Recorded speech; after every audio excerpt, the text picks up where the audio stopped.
Okay, what's up, y'all? So I'm here for work and they put a V. So if you've never heard of Rocky Horror Picture, it's basically about a transvestite in Transylvania, and it's kind of like a cult classic. So there's a whole bunch of people here, you guys, like a bunch, and I've never watched it, so they put a little V on my forehead. Thought they was slick. Shari didn't want to sit there and get one. You got it? You got it? You good?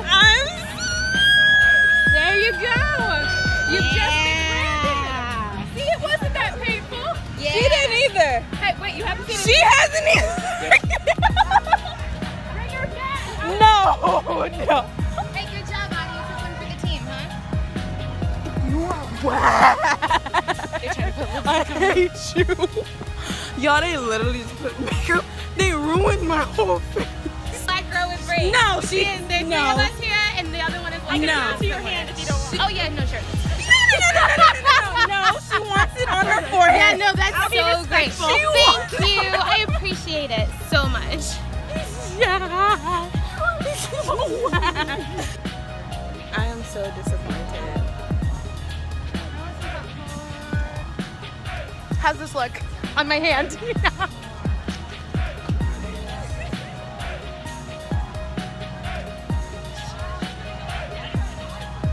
Like,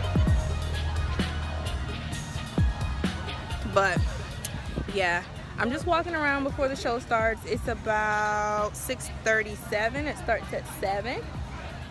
We're passing out popcorn, and yeah, I'll get back up with you guys.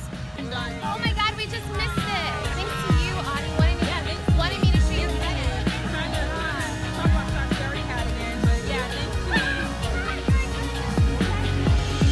Hi guys, I'm with Shaw. Hey guys. She's the reason I haven't been recording in a minute. Shut your face. Don't say that. That's not how you talk to your elders. She keep aging herself. I know. You would never know that she's not that old. I look like 18, right? I look like 18. I see with the little baby bonnet.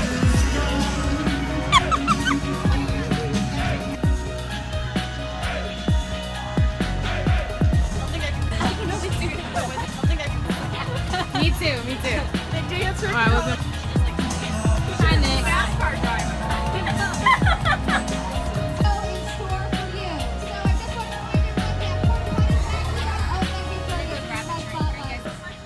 What's up, Transylvanians? This is awesome. My name is Jessica. I work here at the Alliance for the Arts. Welcome to basically our home.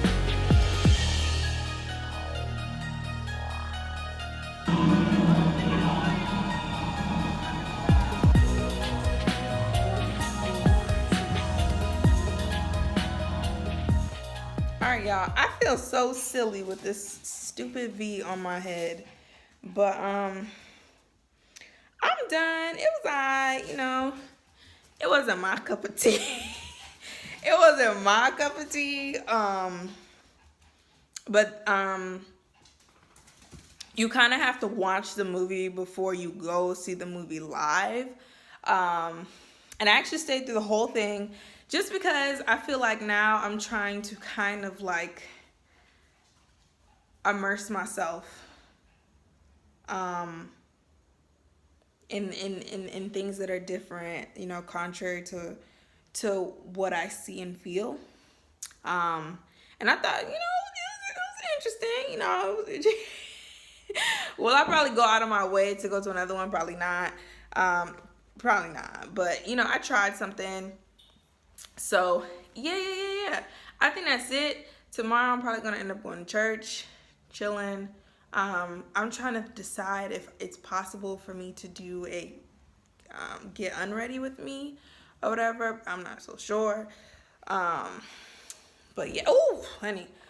But yeah, I'm just trying to get like videos back out just because it's harder for me to kind of like do them with work. Like it's so hard.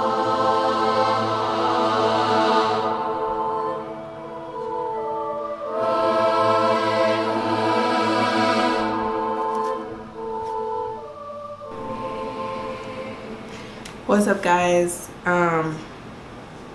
Good morning. It's Sunday. I missed church service, the first one, like I said. And I kind of wanted to do a get ready with me, TBH. Like, is that okay? I've just been hitting times in my walk where I kind of feel like God isn't where I want him to be, you know, sometimes that happens. I think the thing that's been bothering me the most, right? The thing that has been bothering me the most is race.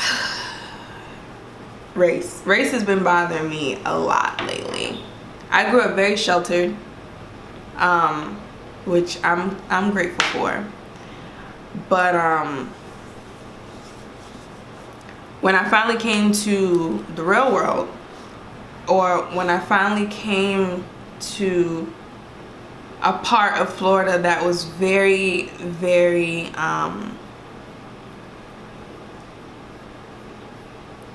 conservative, I guess. It was kind of like a culture shock. I grew up in Fort Lauderdale, where everyone looked like me. You know, a lot of people were black. If you saw white people, it wasn't like, you know what I'm saying? It wasn't anything. It's just like, hey, what's up? How you doing? What's good? You know, you do a little wave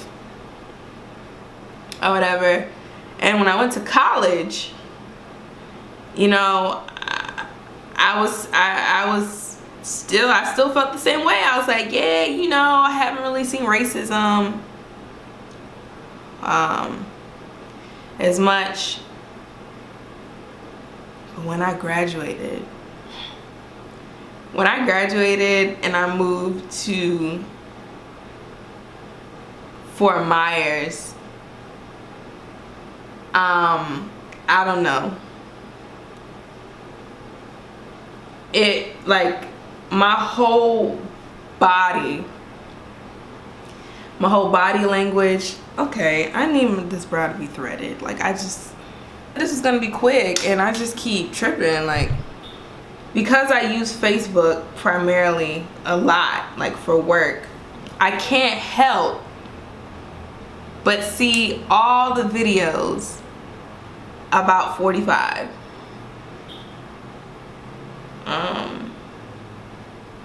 You know, and I need to hurry up.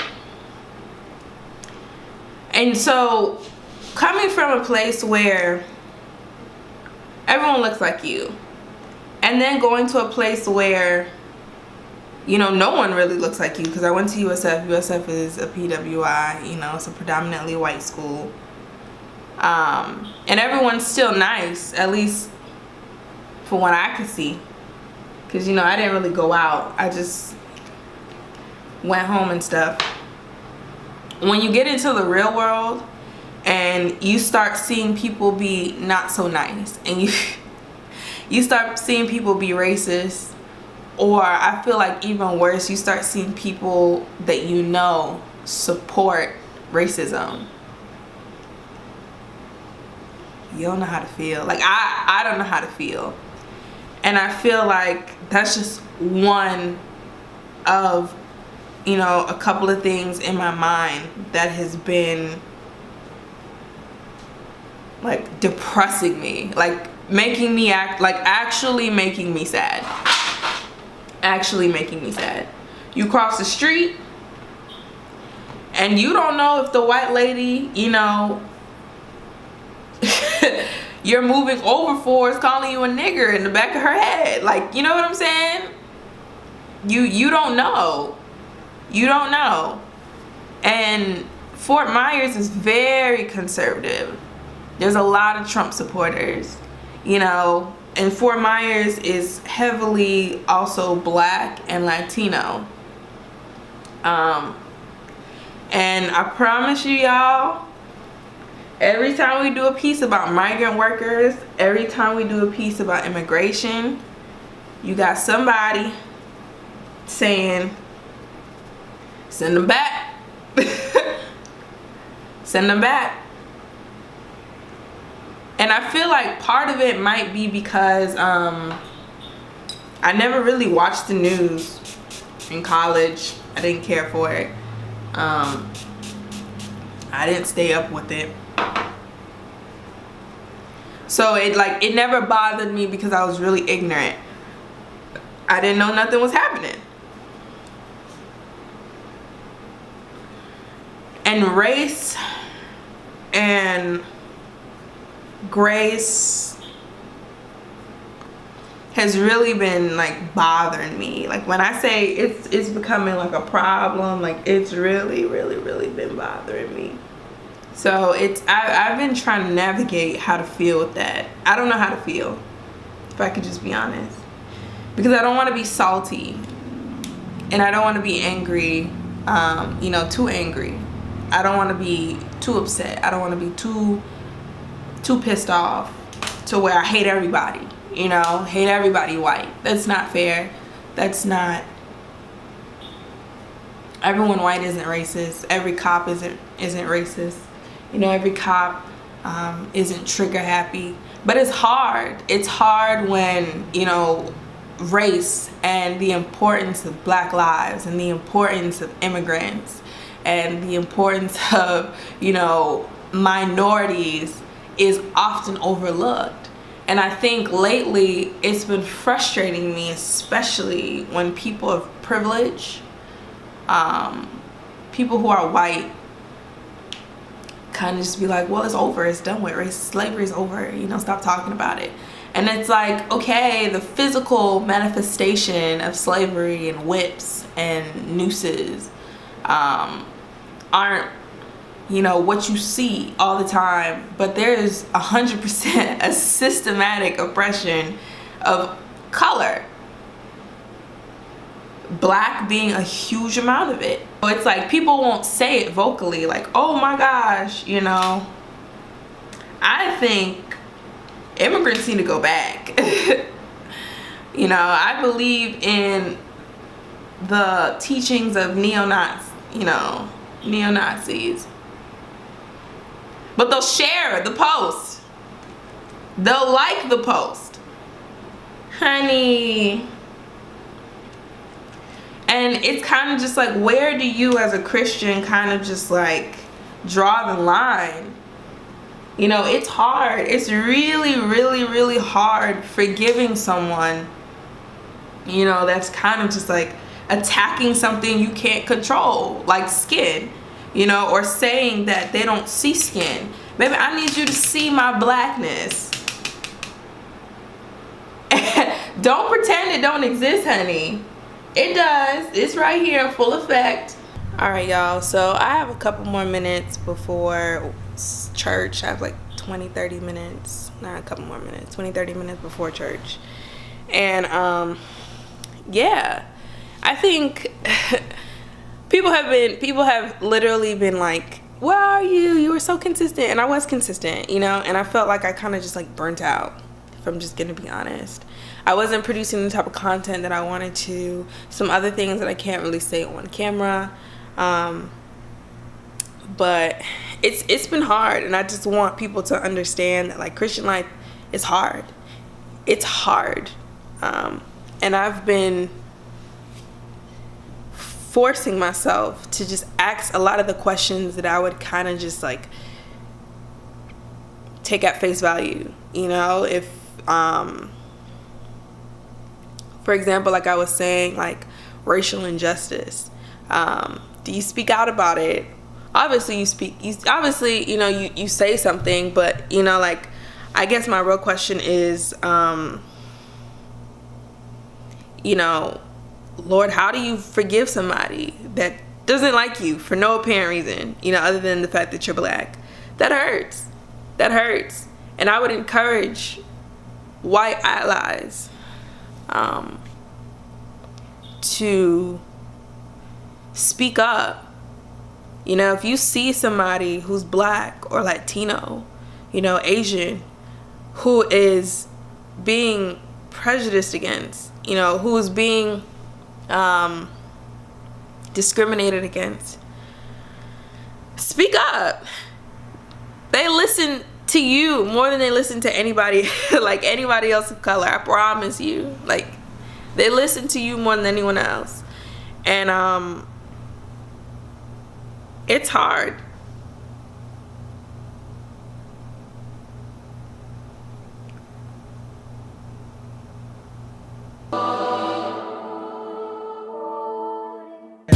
Healing the sick and cleansing the lepers and casting out demons, it said that he would need to draw away and find himself in a secret place alone with God, because he recognized that he needed to refresh his soul. What's up, y'all? I look like I ain't got no makeup on, honey. Like, none. I do not look how I look this morning. And you know what? It's okay. I went to church and it was so good. It was titled, "What in the World Are You Wearing?" And, you know, at first it was funny, but it was really getting down to, like, what worldly spirits, like, are you allowing your soul to, like, carry? You know, are you carrying a lot of heaviness and you're allowing yourself to mourn for an extensive period of time? Or are you allowing yourself to carry orphan spirits where you feel you have a lot of FOMO, the feeling of being left out, the feeling of missing out? You know, are you having like a heaviness spirit? You know, like all these spirits that we allow ourselves to become susceptible to, and we allow ourselves to carry for all these periods of time. You know, when in all actuality, like, God promises us rest. And he said something that really made like a lot of sense. It was just that, you know, like, rest isn't a time period. You know, I make the mistake all the time where I'm just like, once I get to the weekend, I'm gonna rest, honey. I'm gonna chill. I'm gonna relax. I'm gonna be fine. But rest is a person. Rest is Jesus, and that's why his yoke is easy. That's why, you know, when you go to church, you feel fulfilled because of the presence of God. It's not necessarily that you're not doing anything. It's not necessarily that you're watching Netflix. Because, honey, I will watch Netflix all day. I will watch Netflix all day and, honey, be eating my ice cream, and I will not feel fulfilled. But I promise you, if I spend like an hour in that word or 30 minutes in that word, like, I will feel fulfilled. Like, if I'm worshiping, I will feel rest. And I think that's an important part, that like, rest is not a thing, it's a person. So I felt so much better. Y'all know this morning I was feeling really, really discouraged when it came to like racial tensions and other things that were going on in my life. And honey, I was bawling. I was crying. Like, when I say I was crying, honey, like, woo, it was bad. That's why I don't look like I have any makeup, because I was just like, I was crying. I was laying every single thing that I was going through out into the atmosphere, because I was like, Jesus, you're here. I know you're here. I feel you. Worship went hella long. Worship was so long, and I just kept, you know, they kept doing song after song, and, you know, even songs that I didn't know, like, applied to my situation, and it was so good. Like, so I think this just reminds me that, like, at times when you don't feel like going to church, at times when you feel like you don't want to be in fellowship, and times when you're not bothered, you want to stay home and rest and chill, like, that's the time that you really honestly need to buck up and spend time with the Lord. That's the time that you really need to find rest at, you know, in fellowship, or, you know, in Christ. There's nothing that you could do alone by yourself. Nothing. So